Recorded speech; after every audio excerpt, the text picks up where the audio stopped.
নমস্কাৰ শ্ৰদ্ধা ছাৰ বাইদেউসকল আপোনালোক সকলোকে মই মোৰ ইউটিউব চেনেল নলিনীকান্ত ডেকালৈ স্বাগতম জনাইছোঁ ছাৰ বাইদেউসকল প্ৰাথমিক বিদ্যালয়ৰ শিক্ষকসকলৰ এই বহুদিনীয়া দাবী আছিল যে কি প্ৰধান শিক্ষকৰ পদ সৃষ্টি কৰিব লাগে আৰু নিযুক্তি দিব লাগে এই প্ৰচেষ্টাটো আগবাঢ়িছে আৰু প্ৰাথমিক বিদ্যালয়সমূহত প্ৰধান শিক্ষকৰ নিযুক্তি প্ৰদান কৰা হ'ব শিক্ষামন্ত্ৰীৰ ভাষ্য অনুসৰি আমাৰ বিহুৰ আগে বা সেই সময়ত কি কৰা হ'ব নিযুক্তি প্ৰদান কৰা হ'ব এটা কথা হল আমাৰ অসমত বহু প্ৰাথমিক বিদ্যালয় আছে কোনবিলাক প্ৰাথমিক বিদ্যালয়ৰ শিক্ষকে এই প্ৰধান শিক্ষকৰ বাবে নিযুক্তি পাব অৰ্থাৎ বিদ্যালয়খনত কিমানজন ছাত্ৰ ছাত্ৰী থাকিলে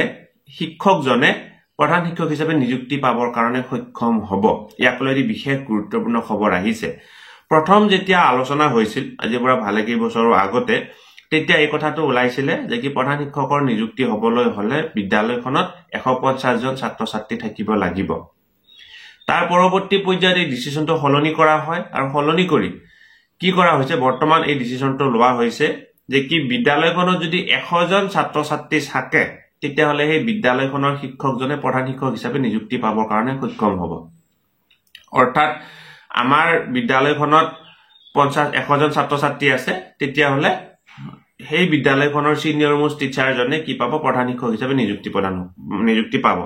এতিয়া কথা হল ইয়াক লৈ মুখ্যমন্ত্ৰী মহোদয় আন এটি গুৰুত্বপূৰ্ণ বক্তব্য দাঙি ধৰিছে আজি হৈছে 18 তাৰিখ অহা 20 তাৰিখে ডিব্ৰুগড়ত অসম চৰকাৰৰ কেবিনেট অনুষ্ঠিত হ'ব আৰু এই কেবিনেটত 50 জন ছাত্ৰ ছাত্ৰী থকা বিদ্যালয়কো প্ৰধান শিক্ষক হিচাপে নিযুক্তি দিব পাৰি নেকি তাৰ বিষয়ে আলোচনা হ'ব ইতিমধ্যেটো 100 জন থকা বিদ্যালয়বিলাকক 100 জন ছাত্ৰ ছাত্ৰী থকা বিদ্যালয়বিলাককটো নিযুক্তি প্ৰদান কৰা হ'ব হেতু একদম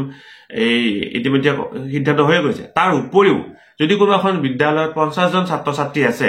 সেই বিদ্যালয়ৰ ছাৰ বাইদেউ সকলকো প্ৰধান শিক্ষক হিচাপে নিযুক্তি দিব পাৰি নেকি তাৰো আলোচনা কেবিনেটত কৰিব বুলি মুখ্যমন্ত্ৰী মহোদয় এৰে ৰাজহুৱা পোষ্টত জনাইছে গতিকে ভিডিওটোৰ জৰিয়তে আপোনালোকক জনালো নিশ্চয় কেবিনেটত যদি পজিটিভ ডিসিশন আহে তেতিয়াহলে নিশ্চয় 50 জন ছাত্ৰ ছাত্ৰী থকা বিদ্যালয়বিলাকতো প্ৰধান শিক্ষকৰ পদ সৃষ্টি বা প্ৰধান শিক্ষকৰ নিযুক্তি প্ৰদান কৰা হ'ব গতে ছাৰ বাইদেউসকল ভিডিওটো যিমান পাৰে আগলৈকে ফৰৱাৰ্ড কৰিব লগতে আপুনি যদি প্ৰথমবাৰৰ কাৰণে নলিনীকান্ত ডেকা নামৰ ইউটিউব চেনেলটো চাইছে চেনেলটো সাবস্ক্ৰাইব কৰিবৰ কাৰণে নাপাহৰিব লগতে ছাৰ বাইদেউসকল আমাৰ ভিডিও ডেসক্ৰিপচনত এটি লিংক দিয়া হৈছে তাত ক্লিক কৰি আপোনালোকে যদি আমাৰ গ্ৰুপত জয়েন হৈ লয় আমাৰ এনেকুৱা সকলো ধৰণৰ খবৰবিলাক পোনপটীয়াভাৱে পাবৰ কাৰণে সক্ষম হ'ব ধন্যবাদ শ্ৰদ্ধা ছাৰ বাইদেউসকল নলিনীকান্ত ডেকা নামৰ ইউটিউব চেনেলটো হৈছে এটি শিক্ষামূলক ইউটিউব চেনেল এই চেনেলটোৰ জৰিয়তে আমি শিক্ষক ছাত্ৰ ছাত্ৰী অভিভাৱক আৰু বিদ্যালয়ৰ কাৰণে উপযোগী কিছু ভিডিও প্ৰস্তুত কৰিবৰ কাৰণে চেষ্টা কৰোঁ আপুনি যদি প্ৰথমবাৰৰ কাৰণে এই চেনেলটো চাইছে অনুগ্ৰহ কৰি চেনেলটো সাবস্ক্ৰাইব কৰিব আৰু অল নটিফিকেশন প্ৰেছ কৰি থব